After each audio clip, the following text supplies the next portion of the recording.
Even though I came of age on the edges of modern feminism, much of my life has been defined by men and the ideas of men. One of the most extreme examples of this happened when I was in my mid-30s. In June 1986, an issue of Newsweek utilized the power of a cover photo that depicted a graph of women's marriageability based on age. The article inside the magazine was titled, "Too Late for Prince Charming?"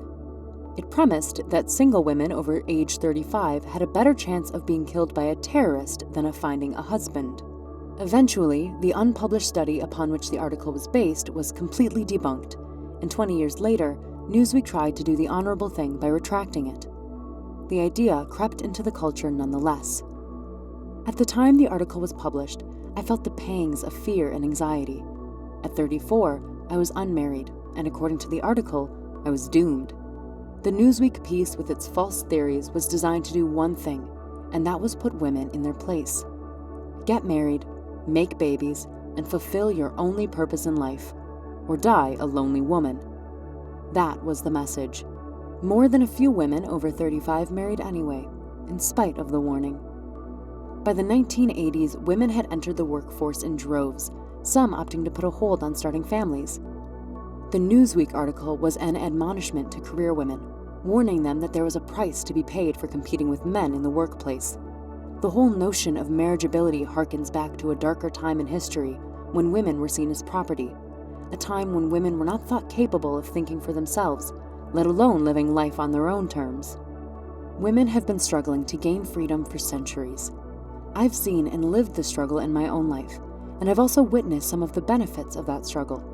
But once I turned 50, I saw that in spite of my strong work ethic, strongly held value of continuing to educate myself, and well-earned confidence about my capabilities, I was once again on the outside looking in. The world in which I turned 50 wasn't all that friendly to older women. By 2002, I'd beat the Newsweek odds. I hadn't been shot by a terrorist, and I had married. As I lurched and staggered toward my own understanding of this milestone of a midlife age, I quickly realized that there were two different standards and two different attitudes about age. The way that society viewed older men contained respect, along with continued opportunity. The manner in which older women were seen was fraught with defeminization and desexualization, thus rendering women insignificant and irrelevant in their later years. In my 60s, I began exploring, through the process of writing, the potential greatness of being an older woman. I wanted to find a positive way to look at the accumulating years.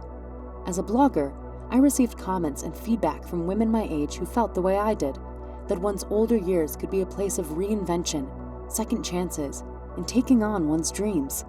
I met women who were physically active beyond what the stereotype says we can do, and I interacted with women who started new businesses in their 50s, becoming artists and activists.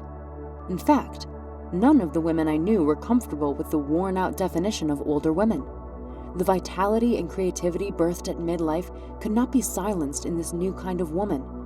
What it meant to reach midlife had changed. Women were no longer willing to consider themselves too old to dream. I believe this to be true for most women in our culture. How we are seen by the world and how we see ourselves change when we turn 50.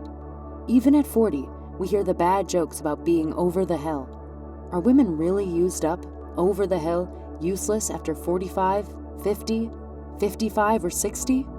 Is midlife really a crisis? Recently, I looked up the term midlife women on the internet. What came up were pages and pages of articles about midlife crisis. When, at midlife, we continue to seek living life on our own terms, are we having a midlife crisis? To dream and reinvent ourselves? Is that really a crisis?